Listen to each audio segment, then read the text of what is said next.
اللهم صل على رسول ما بعد. أعوذ بالله من الشيطان الرجيم. بسم الله الرحمن الرحيم. آمن الرسول بما أنزل إليه من ربه والمؤمنون كل آمن بالله وملائكته وكتبه ورسله لا نفرق بين أحد من رسله. صدق الله العلي العظيم. حاضرین کرام،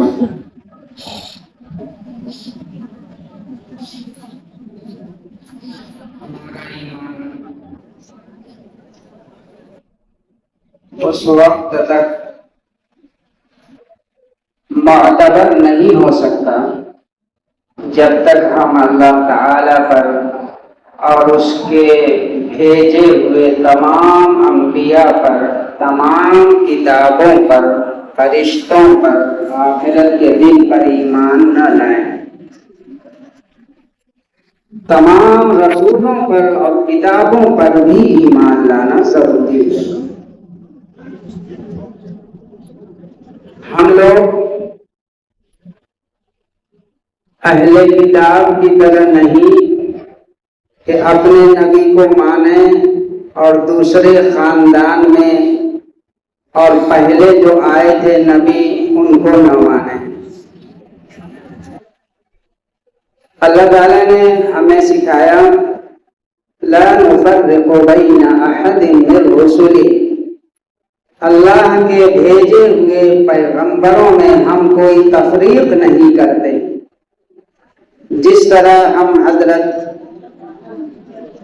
خاتم الانبیاء حضرت محمد مصطفیٰ صلی اللہ علیہ وسلم پر ایمان لاتے ہیں، اسی طرح یہودی جو اپنے آپ کو کہتے ہیں ان کے جتنے انبیاء تھے سب پر ایمان لاتے ہیں. موسیٰ علیہ السلام، داؤد علیہ السلام، جتنے بھی ہیں.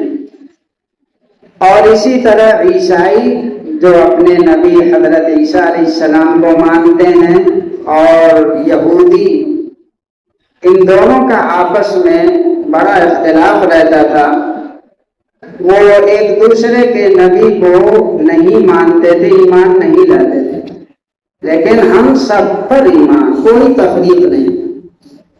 اسی طرح صحابہ کرام رضوان اللہ تعالی علیہم اجمعین پر اللہ کے نبی نے ان کے بارے میں جو فرما دیا کوئی تفریق نہیں ہم کرتے کہ اہل بیت کو مانیں، ان کے علاوہ دوسرے جو ہیں ان کو نہ مانیں. ایسا نہیں. اسلام کی نشر و اشاعت میں رسول اللہ صلی اللہ علیہ وسلم نے جتنی قربانی دی، جتنی محنت کی، اور اس کے بعد صحابہ نے حضرت ابو بکر صدیق رضی اللہ تعالی عنہ کی جو قربانی ہے کیا ہی پوچھنا. اسی سفر کے آخر میں یہ جو مہینہ چل رہا ہے، نبی پاک صلی اللہ علیہ وسلم نے مدینہ منورہ کی طرف ہجرت فرمائی.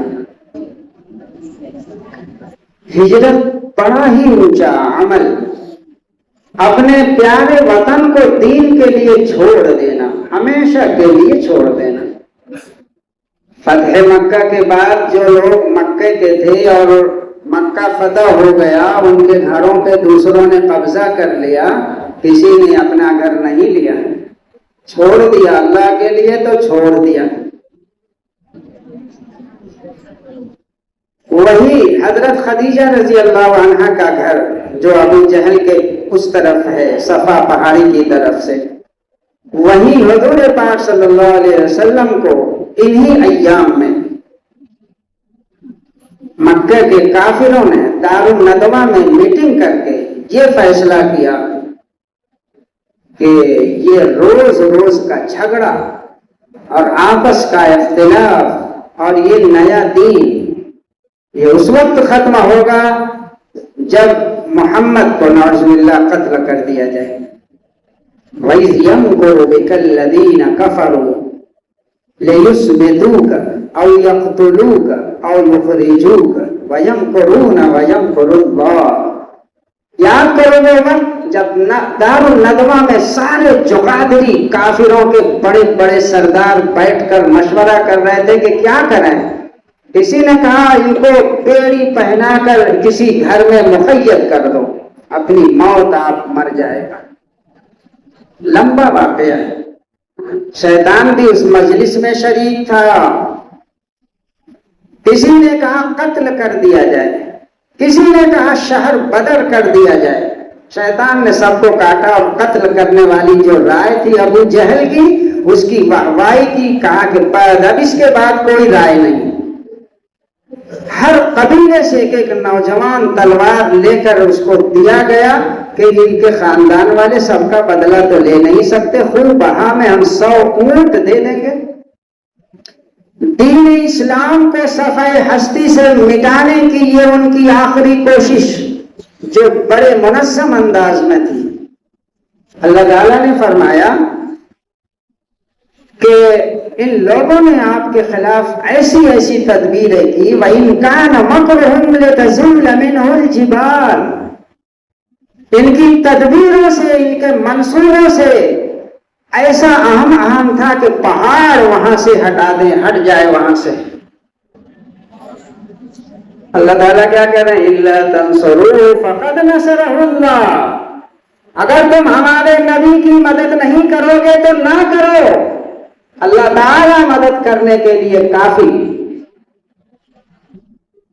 محترم بزرگوں اور دوستوں، آج کے دور میں جو ماحول ہے وہ تو ہم دین سے ذرا دور ہیں، ورنہ دوستوں اور بزرگوں اللہ تعالیٰ کی وہی مدد جو اس وقت تھی، اور اللہ تعالیٰ جتنے طاقتور تھے، قوت والے تھے، آج بھی ویسے ہی ہیں. ہمارا ایمان اگر اعمال مضبوط ہوتا تو یہ نوبت پوری دنیا میں نہ آتی. 100 جوان آپ کے گھر میں گھیرے ہوئے ہیں.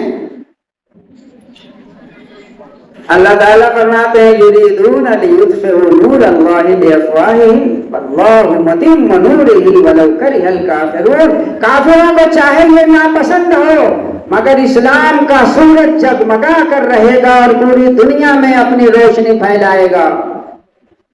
آفتاب کی روشنی کو کوئی روک نہیں سکتا. اسی طرح اسلام کے چڑھتے ہوئے سورج کو دشمنی کے ذریعے سے کوئی اس کو ماند نہیں کر سکتا، اس کو بے نور نہیں کر سکتا. اللہ تعالیٰ نے مدد کر کے دکھا دی. یہ مہینہ ہمیں یاد دلاتا ہے کہ دین اسلام کے لیے جیسی قربانی مانگی جائے ہمیں ہمیشہ اس کے لیے تیار رہنا چاہیے. اللہ کے رسول صلی اللہ علیہ وسلم نے فرمایا اب ہجرت ختم ہو گئی مگر جہاد اور نیت باقی ہے.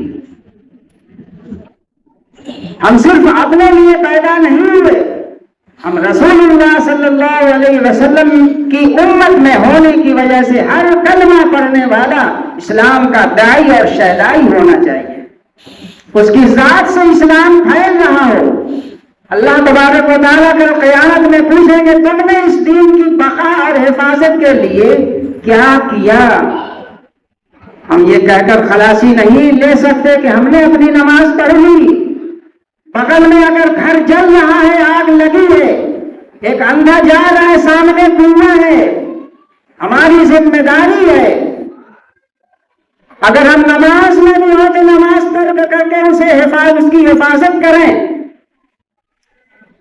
دوستوں بزرگوں، اگر کوئی جہنم کی طرف جا رہا ہے، آگ بدبینی کی لگی ہوئی ہے، ہمیں اس کی حفاظت کرنی ہے، اپنے قدم کو اٹھانا ہے. یہ نہیں دیکھنا ہے کہ ہماری کوشش سے کیا ہوگا، ہم کچھ نہیں کر سکتے. رسول اللہ صلی اللہ علیہ وسلم کو اللہ تعالیٰ نے تعلیم دی، اپنے بستر پر علی کو سناؤ، فرمایا تم میری یہ سبز چادر اوڑھ لو، ان کی امانتیں میرے پاس رکھی ہوئی ہیں، ادا کر کے تم آنا. اللہ نے فرمایا سورہ یاسین پڑھتے ہوئے مٹھی میں کنکری اور مٹی لے کر جاؤ اور شاہد الوجوہ پڑھتے ہوئے جاؤ کہ سب چہرے اندھے ہو جائیں، آنکھیں سب اندھی ہو جائیں. یہ خیروں کی ساری تدبیریں ناکام ہو جائیں گی. واللہ خیر الماکرین. اللہ تعالیٰ تدبیر کرنے والوں میں سب سے بہتر موجود ہے اور ہر چیز اس کے سامنے. آپ وہاں سے نکل رہے ہیں, حضرت علی دیکھ رہے ہیں گھر کے سوراخوں سے یہاں سب موجود ہیں تلوار لیے. آج سب خوش ہیں کہ آج کی رات پورا مکہ مسلمانوں سے خالی ہے. یہ 2-4 لوگ موجود ہیں, آج ان کا بھی خاتمہ ہو جائے گا. اللہ تعالیٰ کو منظور نہیں تھا. نور خدا ہے, کفر کی حرکت پہ خندہ زن, پھونکوں سے یہ چراغ بجھایا نہ جائے گا. اسلام کا نور روشن ہو کر کے رہے گا. فرمایا تم اتنا کام کرنا. اللہ تعالیٰ نے مدد کا وعدہ فرما دیا, الا تنصروا فقد نصرہ اللہ اذ اخرجہ الذین کفروا. کافروں نے مکہ سے نکال دیا, جہاں آپ کی پیدائش تھی, جہاں آپ کا لڑکپن, بچپن اور جوانی گزری, جہاں آپ نے شادی فرمائی, جہاں خانہ کعبہ بنانے میں آپ کا حصہ رہا, حجر اسود رکھنے میں حصہ رہا, جو سب سے بہتر جگہ تھی. آپ کو یہ جگہ چھوڑنا اچھا نہیں لگ رہا تھا. کعبہ کی محبت, مکے کی محبت, آپ نکل رہے ہیں اور مڑ مڑ کر دیکھ رہے ہیں کعبہ, اے سرزمین مکہ, میرے دل میں سب سے زیادہ تمہاری محبت تھی. اگر یہ لوگ نہ نکالتے میں یہاں سے نہ جاتا. اللہ کے رسول انہی کے درمیان سے نکلے, کسی کی نظر آپ پر نہیں پڑی. اللہ تعالیٰ کی جب مدد آتی ہے تو سارے منصوبے خاک میں مل جاتے ہیں. اور اللہ نے فرمایا میری مدد کیسے آئے گی؟ میری مدد آتی ہے جو دین کی مدد کرتا ہے, اللہ تعالیٰ اس کی مدد فرماتے ہیں. یہ میں نہیں کہتا, اللہ تعالیٰ فرماتے ہیں کہ اللہ تبارک و ان تنصروا اللہ ینصرکم. اللہ کی مدد کرو گے تو وہ تمہاری مدد کرے گا. کیا ہم اللہ تعالیٰ کی مدد پیسے کے ذریعے کر سکتے ہیں, افراد کے ذریعے کر سکتے ہیں؟ ان کی خدمت میں اللہ تعالیٰ کمزور ہے کوئی نہیں. اللہ کی مدد کرنے کا مطلب اللہ کے دین کی مدد کرنا, اور دین پر جیسا وقت آئے اس کے مطابق تم اپنے آپ کو ڈھالو. یہ اللہ کی مدد ہے. اللہ اکبر. حضرت ابو بکر صدیق رضی اللہ تعالیٰ عنہ پہلے ہی سے تیار تھے. نور نبوت اپنے گھر کے 4 دیواری سے نکل کر کہاں جا رہا ہے؟ صدیق اکبر کے در دولت پر جا رہا ہے. حضرت علی کو بستر پہ سلا دیا اور رات کے اندھیری میں نکل گئے. اور اس کے بعد حضرت ابو بکر نے اونٹ بھی تیار کی اور سامان سفر حضرت اسماء بنت ابو بکر نے تیار کیا. ناشتہ کیا, ناشتہ دلایا اور اپنے کمر کا پٹکا نکال کر اس پہ باندھا. ان کو تاجدار نبوت سے ذات النطاقین کا لقب ملا. اور حضرت ابو بکر صدیق رضی اللہ تعالیٰ عنہ کو سفر میں ساتھ رہنے کی وجہ سے ثانی اثنین کا خطاب ملا. دوستو بزرگ, اسلام کے لیے دی جانے والی قربانیاں بڑی اہم ہوتی ہیں. تو ہم صرف اپنے لیے نہیں, ہم اللہ تعالیٰ نے ہم کو سب کے لیے نکالا ہے. اللہ تبارک و تعالیٰ ہم سب کو عمل کی توفیق عطا فرمائے.